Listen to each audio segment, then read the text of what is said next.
Hello, thank you for tuning in. This is Savannah of Eclipse Evolution, LLC.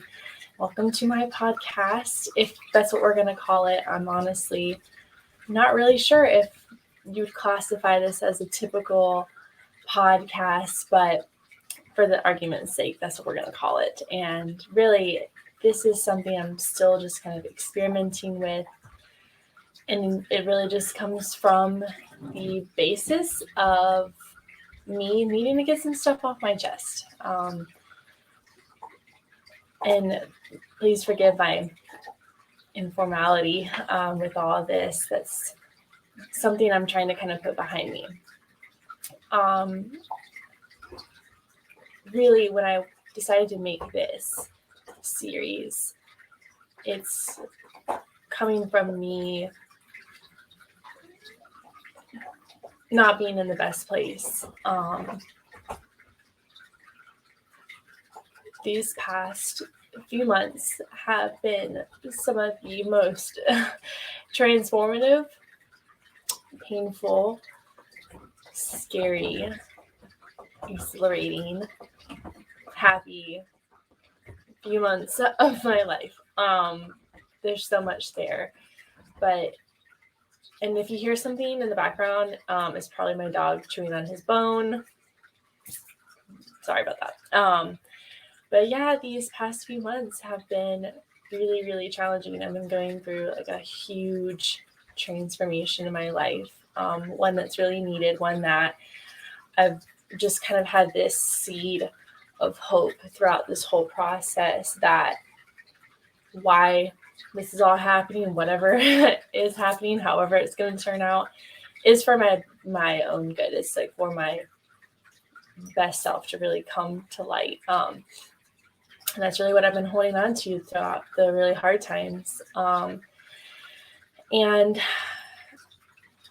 basically, in a nutshell, kind of what's been going on these past few months is just being in this really big recovery period, just recovery from like some of the worst like grief and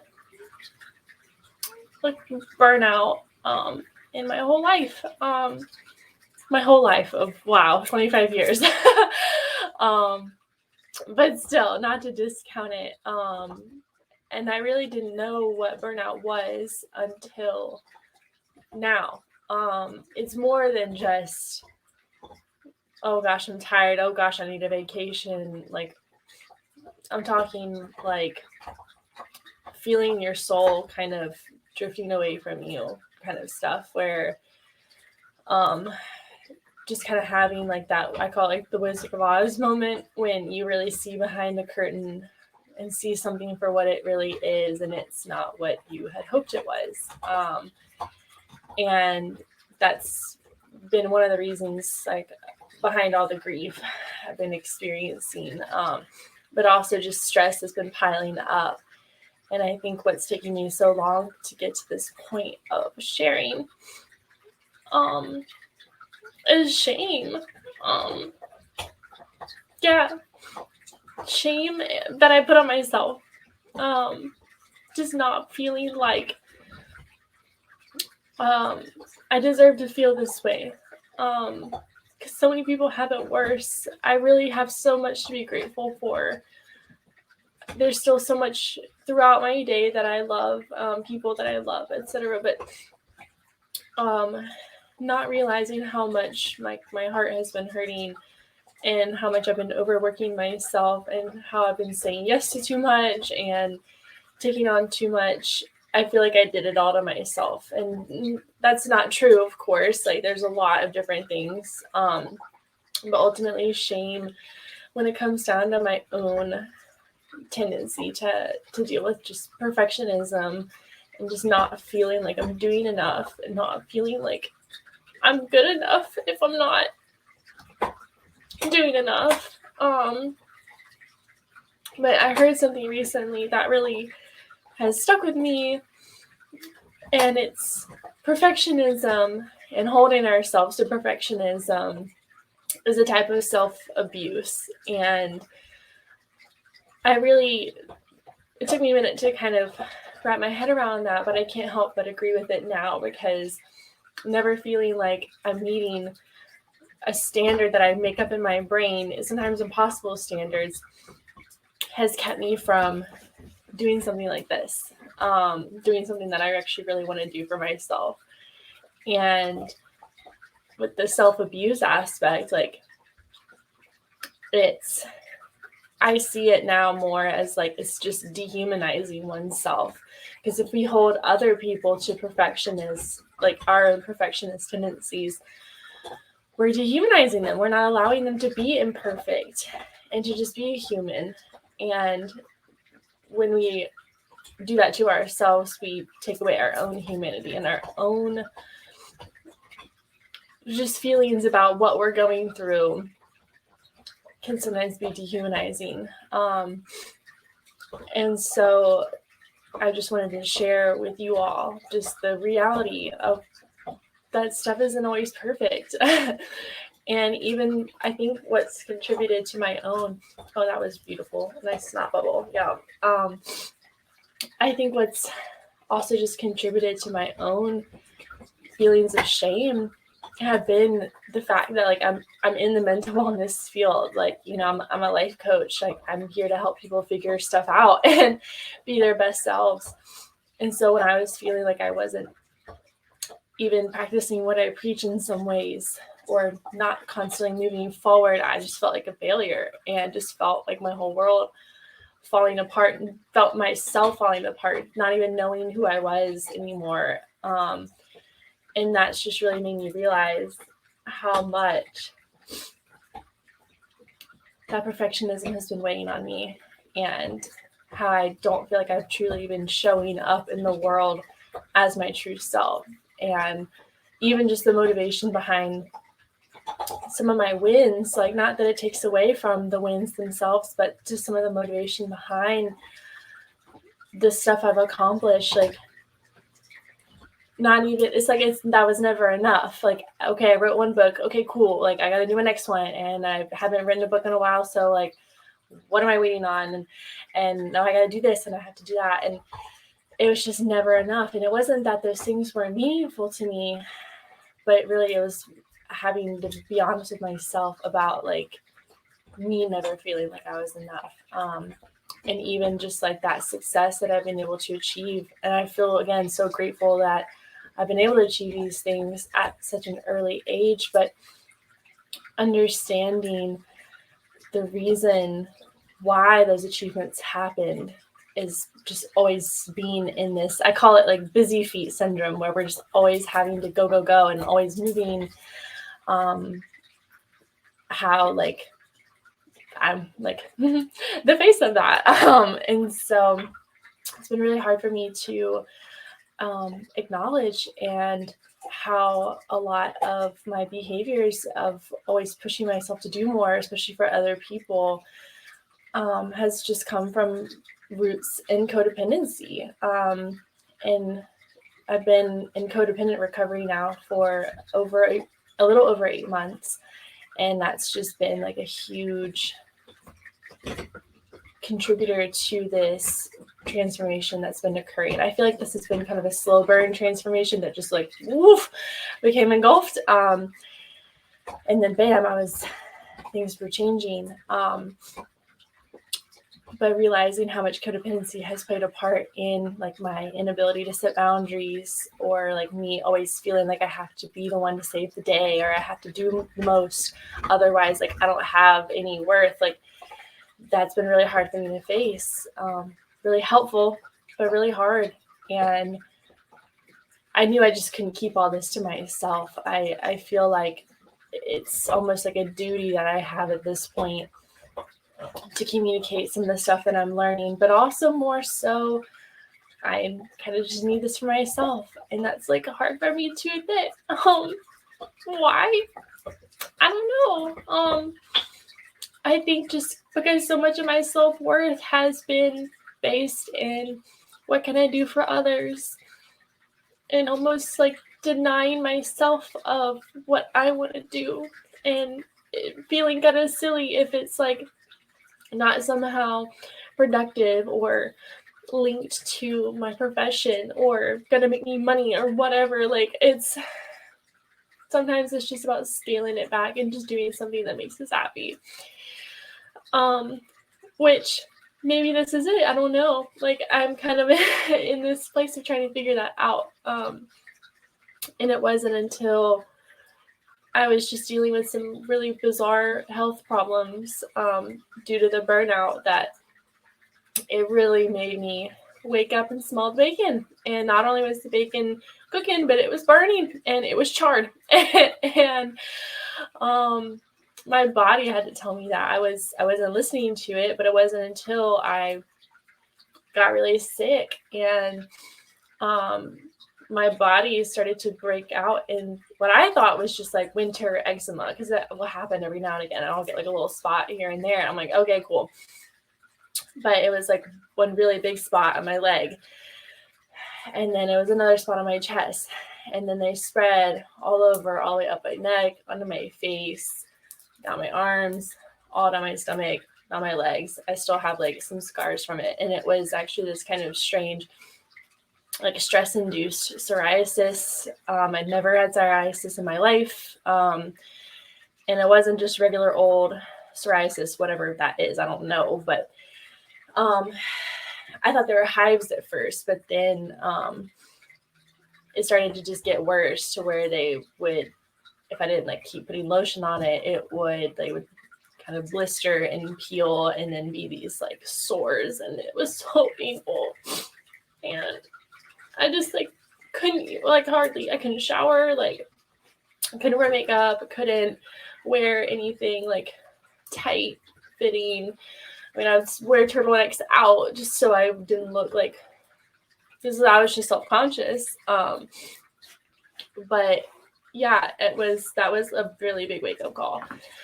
On top of like heart palpitations and like chest pain and just, yeah, I couldn't ignore it anymore.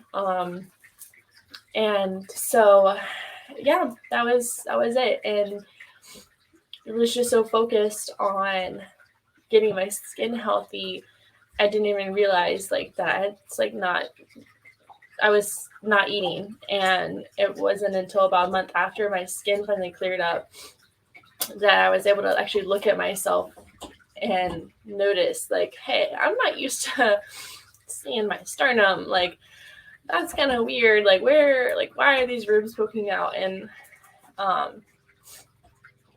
I weighed myself, because I don't actually have a scale. I had to go to the gym to like weigh myself. And I think last time I weighed myself, which was maybe in October, I think I was like 150 or so. And I'm like 5'8", 5'9". So it was like a decent weight. And I was really strong and like working out and everything. And then, so here I am. This was kind of late February when I weighed myself. And I was really shocked to see that I had dropped down to like 127, like 128, and not even realized it at all. And that was really scary too, because like, I mean, yeah, I can't ignore this rash or this psoriasis, whatever, on my body, but the fact that I had lost almost close to 30 pounds, like not even known it, that's just how consumed I was with the grief that I was experiencing and the stress and the anxiety and just the sadness and just crying all the time. But it also, I think, was one of the best things that I've ever gone through, because one, it really showed me like who is here for me, like who actually like cares about me. And it also really showed me like how I have to care about myself, and I really have to take time to eat meals, which sounds like stupid to me, but like you really have to do that. Like, no one's going to make you do that. No one is going to make you do the things that you love for yourself. No one's going to make you rest. Like, no one's, I mean, unless you're like still living at home, hopefully your parents do that. But for me, being a grown up, it was like, oh my gosh, wow. Like, I have to actually like be mindful of this kind of stuff. So that's kind of where I'm at. So I'm having to like work and gain weight back, which I'm fine with that. But it's been a really interesting journey, and I feel like it's taught me so much about patience and nature even, and how slow stuff is in nature. Like if this is burnout has been a result of the past 3-4 years of working constantly, I can't expect myself to be better in 3 days. 3 months even is showing me that that's not even the timeline. And being someone who's very much a go kind of person, and holds myself to that kind of perfection, it's been challenging taking it just a day at a time, even though that's what I've needed to do. I'm having to kind of rewire my brain and be very intentional about moving forward in this recovery process, not doing the same stuff that I used to. And even when I do have days that I feel better, not overdoing it, which is so easy for me to do that. Because once I kind of start riding a wave, I'm all in. I won't eat. I will not sleep. I will just want to like chase that feeling, go after it. And that is obviously not sustainable. And so that's kind of where I'm at right now. And I use the word grateful just because I feel like I'm learning how to be a person. Like I'm learning how to not just be me in this idea of who I thought I was, or who I would try to make myself be, but just learning who am I as a human. What do I need as a human? 3 square meals. Okay, that's what I need as a human. Time to rest, like time to be with people that I love, time to be by myself, time to, and just space to cry. Like I think that's been something I've kind of learned to embrace in this process, is learning how to embrace crying again, because I feel like I kind of conditioned myself to not do that because I thought it was weakness, or I thought no one would take me seriously, or whatever.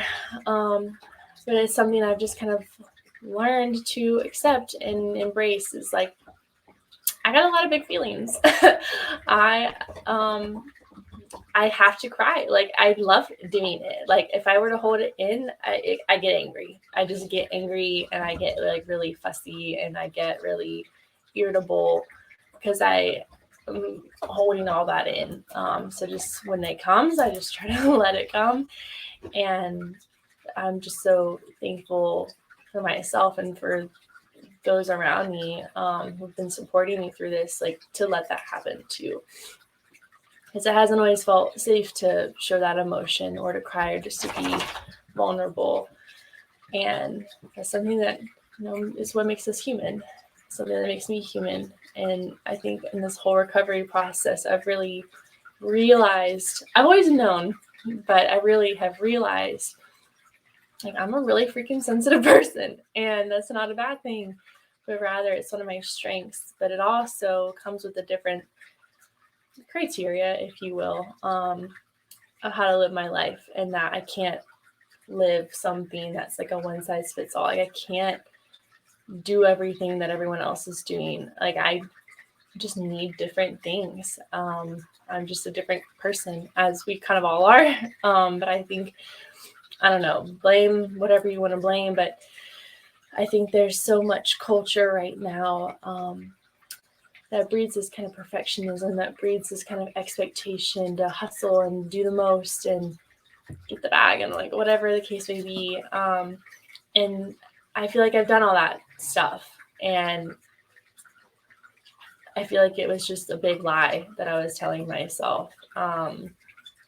And or thinking that like that's what I had to do because that's what I heard in songs or what I saw on social media, or just felt like I had to hustle. And albeit it was kind of a forced slowdown by my body, by nature. It's what I needed. It was the slowing down is what's allowed me to find real joy in each day, and to not be ashamed of it, and for what I find to be joyful. And to really embrace and accept and really learn about what I need, what makes me happy, and how if I'm alone in that, that's okay. If I'm not, that's cool too. But it doesn't take away from the fact that it deserves to be honored and invited into my life and my lifestyle. And if I've felt any resistance in this process towards what I need, it's really shown me that it's time to move on from whatever or whoever. And that's been hard too.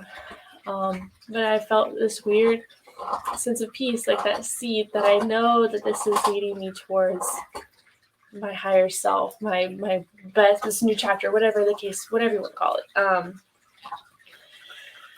And so I'm planting that seed and working on nurturing it. But as I've even been learning through some gardening that I'm doing, is you can have all the water, all the sunlight, the most fertile soil in the world, but that seed is going to take its time.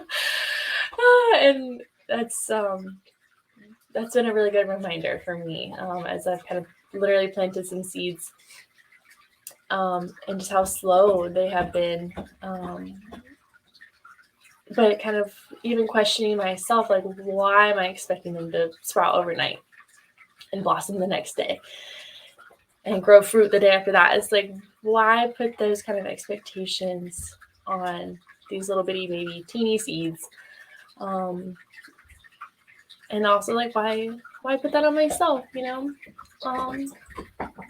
slow isn't bad. Like, a lot is happening, whether I see it or not. Like, that seed is under the dirt. I don't really see what's going on in there, but it doesn't mean like nothing's happening. So even with myself, like, that's something I'm trying to adopt as well. As like, even if I don't see something, doesn't mean I'm not growing, doesn't mean I'm not healing, but rather just trusting myself and trusting myself enough to listen to what I need and also do what I need. That's enough. So, yeah. It's funny because when I was trying to come up with, when I decided I wanted to do a podcast, I had, again, all these expectations on what it should be, and even started writing like a script. And episode 1, we're going to talk about this. And like episode 2, we're going to talk about this. And it's like, whoa. And I found myself procrastinating, and just not, like, days would go by, weeks would go by, and I just wasn't feeling it, and felt shame for that too, where I'm like, well, dang, Savannah, like, this is something you want to do and you're not doing it, girl. Like, and I knew I was procrastinating. It was like, oh, I gotta like have the perfect outfit, and then I gotta have like the right equipment set up, and yeah, I got that all figured out. But I just was realizing, like, I am adding more and more to this list of stuff because I wanted it to be perfect. I wanted it to look like what I know podcasts to look like or sound like or whatever. And I wasn't just letting myself do what I needed to do. And so when I kind of realized that, I was like, I just felt sad. I was like, dang, like, why you gotta abuse yourself? Why you gotta hold yourself to this perfectionism? So here we are. I just kind of like sat down and started talking, obviously. And I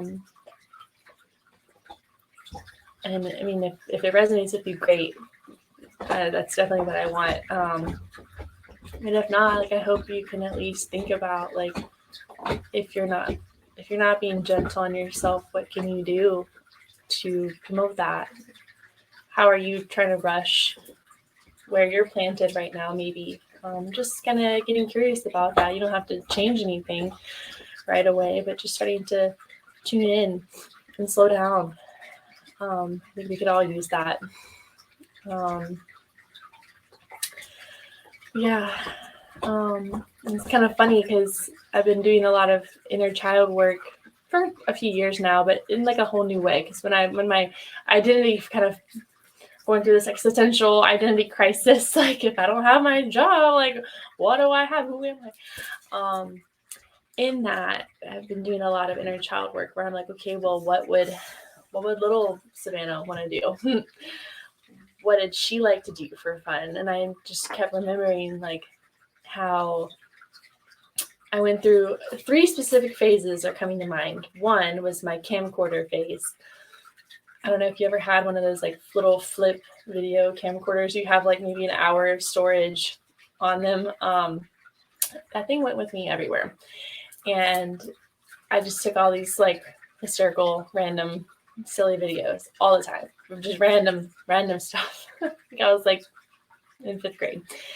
So about 10. But just loved to make videos. The second thing was I also had this, yes, I see you and I love you. You're so good. It's my dog. He's just needing lots of love. What was I saying? Oh, you're gonna try to get in the chair with me. Oh, okay. This is a little chair, but okay. Yes, I'm okay. You're so sweet. But yeah, anyway, so I had my camcorder, and then I also had like an actual cassette tape. I guess recorder. It was like you could play cassettes on it, but you could also record. And so I just had this like blank tape that I would just again record nonsensical, just silly things. I don't know whatever happened to that tape. Probably got lost. I would give anything to find it because oh my gosh, I just know there was some shenanigans on it. And you could like increase the speed so it would make you have like the helium voice, which just made it all funnier, of course. Everything's funnier in a squeaky voice. So I would just make the most nonsensical things and then just listen to it for hours, or would interview my family and make them listen to it, whatever. And then the third thing was, I grew up listening to like the radio and radio talk shows and just always dreamt of doing that. And even had like dug up these old baby monitors and like put one in my room and then put one, I guess, in like our living room or something, and would broadcast to my poor family in the living room just like music that I'd play out of my boombox, like CDs and stuff, and would do interviews. I think I interviewed like my mom. I don't know, but I wanted my talk show. And so it would just kind of dawn on me in this discovery, like, and I have been able to express this a lot through my writing. But I'm a communicator. A communicator of what? I don't know. I'm still figuring that out. But I think that's just a way that I make meaning behind what I go through, what I'm learning about life. Just as I try to soak up this thing called existence, I just feel like I need to share about it. And again, if it helps you, fantastic. That's really ultimately what I want, is for this to just promote real human, honest, vulnerable connection, because I just think we need more of that.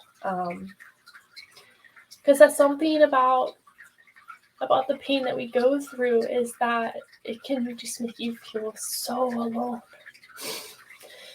Just so alone.